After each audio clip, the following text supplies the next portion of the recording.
बिहार के मुख्यमंत्री नीतीश कुमार पर हमेशा से विरोधियों के साथ ही अपनों का भी हमला होता रहा है। जब वे एनडीए में थे तब भी और जब वे महागठबंधन में हैं तब भी। नीतीश कुमार जब एनडीए में थे तब आरजेडी और कांग्रेस का उन पर हमला होता था और बीजेपी के भी कुछ नेता उनके खिलाफ बोलते रहते थे। और जब वे महागठबंधन में हैं तो बीजेपी वाले विरोधी होने के नाते उन पर तंज कस रहे हैं। तो आरजेडी के सुधाकर सिंह और जेडीयू के उपेंद्र कुशवाहा तंज कसने में पीछे नहीं है। लेकिन जब भी नीतीश कुमार पर कोई सियासी हमला करता है तो जेडीयू के ही कई नेता मुख्यमंत्री के सुरक्षा कवच बनकर सामने आ जाते हैं। ऐसे में आज हम आपको 5 PM के 5 का तड़का में ऐसे ही 5 बड़े नेताओं के बारे में बताएंगे जो मुख्यमंत्री नीतीश कुमार के सुरक्षा कवच माने जाते हैं। सबसे पहले बात करते हैं 5वें नंबर पर लेसी सिंह की। लेसी सिंह को जेडीयू का क्राइसिस मैनेजर भी माना जाता है। पूर्णिया के धमदाहा विधानसभा क्षेत्र की जेडीयू विधायक लेसी सिंह वर्तमान में बिहार कैबिनेट की दबंग मंत्री है। एक सामान्य परिवार की बेटी और बहू लेसी सिंह का न केवल अब तक का सियासी सफर काफी दिलचस्प है बल्कि जीवन के कई बड़े झंझावातों का भी इन्होंने डटकर मुकाबला किया है। धमदाहा विधानसभा क्षेत्र के सरसी गांव की रहने वाली लेसी सिंह का जन्म मूल रूप से कटिहार जिले के मनिहारी प्रखंड स्थित गोवागाछी गांव में हुआ था। बाद में उनके पिता सरसी में ही बस गए। इनकी शादी मधुसूदन सिंह उर्फ बूटन सिंह से हुई थी। उस समय बूटन सिंह समता पार्टी के जिलाध्यक्ष रहे थे। महज 21 साल की उम्र में इन्होंने अपने पति के चुनाव प्रचार के लिए ये घर से बाहर निकल गई थी।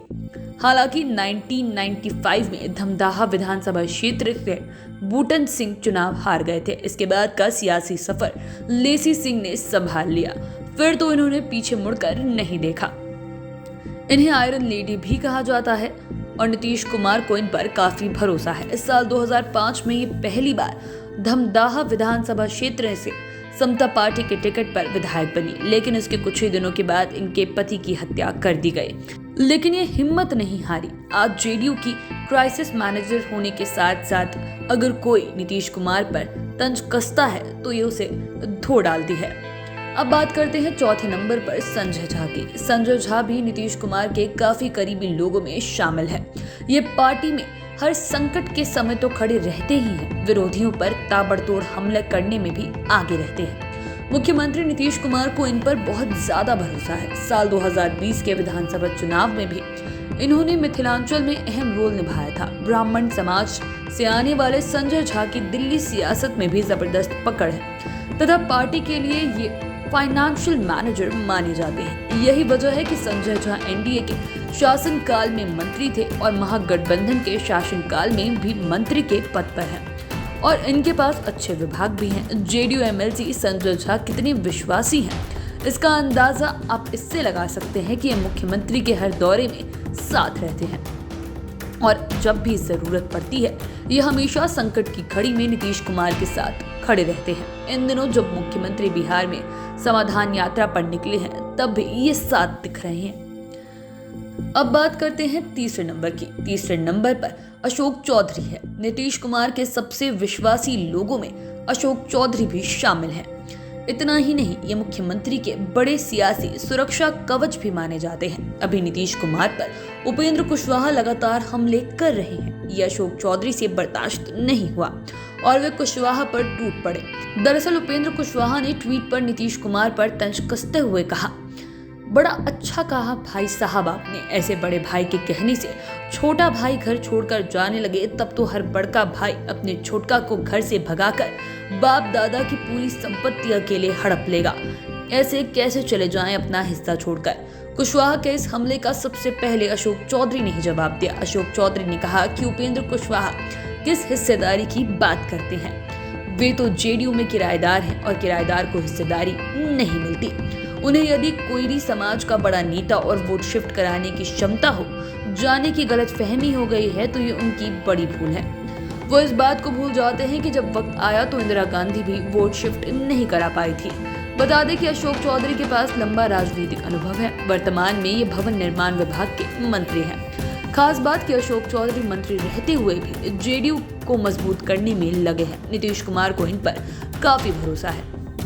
अब बात करते हैं दूसरे नंबर की। विजय चौधरी जेडीयू के सबसे कद्दावर नेताओं में शामिल है और कितना भी बड़ा संकट क्यों ना हो, ये काफी शालीनता से जवाब देते हैं। कभी भी अग्रेसिव मूड में नहीं आते। इन्हें जेडीयू का बड़ा क्राइसिस मैनेजर माना जाता है तथा ये पार्टी के लिए किसी पावर हाउस से कम नहीं है। ये नीतीश कुमार के सबसे बड़े सुरक्षा कवच में शामिल है और उनके साथ हर विपदा में ढाल की तरह खड़े रहते हैं, चाहे विपदा सियासी हो अथवा पर्सनल ही क्यों ना हो। विजय चौधरी विरोधियों पर टूट पड़ते हैं और उन्हें मुंह तोड़ जवाब भी देते हैं। नीतीश कुमार जब महागठबंधन में आए थे और पहली बार सदन शुरू हुआ था तो विजय चौधरी ने ही बीजेपी को मुंह तोड़ जवाब दिया था। ये शेरो शायरी से भी जवाब देकर विरोधियों को चित कर देते हैं। दरअसल सदन में तारकिशोर प्रसाद ने शायरी से हमला किया। कहा, सीढ़ियां उनको मुबारक हो जिन्हें छत तक जाना है, मेरी मंजिल तो आसमान है, रास्ता मुझे खुद बनाना है। इस पर विजय चौधरी ने पलटवार करते हुए कहा कि जब बीजेपी वालों ने बशीर बद्र के शेर पढ़े हैं तो हमें भी उन्हीं के शेर से जवाब देना चाहिए। और फिर कहा, कुछ तो मजबूरियां रही होंगी, यूं ही कोई बेवफा नहीं होता। इस तरह के मुंह तोड़ जवाब विरोधियों को ये हमेशा से देते रहे हैं। वफादारी का ही परिणाम है कि नीतीश कुमार की समाधान यात्रा में विजय चौधरी लगातार साथ में रह रहे हैं। अब बात पहले नंबर की। पहले नंबर पर जेडीयू के राष्ट्रीय अध्यक्ष लल्लन सिंह हैं। इनके बारे में कहा जाता है कि ये विरोधियों को होम्योपैथिक तरीके से इलाज कर देते हैं, चाहे आरसीपी सिंह हो या उपेंद्र कुशवाहा या फिर कोई और ही क्यों ना हो, ये किसी को नहीं छोड़ते। जब जेडीयू एनडीए में थी तब ये सीधे लालू यादव और तेजस्वी यादव पर हमले करते थे। अब जब बिहार की सियासी फिजा बदल गई है तो अब इनके निशाने पर सीधे प्रधानमंत्री मोदी रहते हैं। इतना ही नहीं, जब से महागठबंधन की सरकार बिहार में बनी है तब से ये मोर्चा संभाले हुए हैं। इनके ही सधे अंदाज में इलाज किए जाने से आरसीपी कद्दावर होते हुए भी कहीं के नहीं रहे। आरसीपी सिंह ने जैसे ही नीतीश कुमार को निशाना बनाया वैसे ही लल्लन सिंह उन पर टूट पड़े। उनका ऐसा होम्योपैथिक इलाज किया कि आरसीपी सिंह ना मंत्री पद पर रहे ना संगठन में पद पर रहे और फिर उन्हें जेडीयू से इस्तीफा देना पड़ा। लल्लन सिंह ने उपेंद्र कुशवाहा को भी अच्छे से सुना दिया है, कह दिया है कि वो जहां जाना चाहते हैं जा सकते हैं, उन्हें किसी ने नहीं रोका है। पॉलिटिकल एक्सपर्ट्स भी लल्लन सिंह को आज की डेट में नीतीश कुमार के सबसे बड़े सुरक्षा कवच के रूप में देखते हैं। आप चैनल के साथ बने रहें। अगर इस वीडियो को फेसबुक पर देख रहे हैं तो पेज को लाइक करें, यूट्यूब पर देख रहे हैं तो चैनल को सब्सक्राइब करें। धन्यवाद।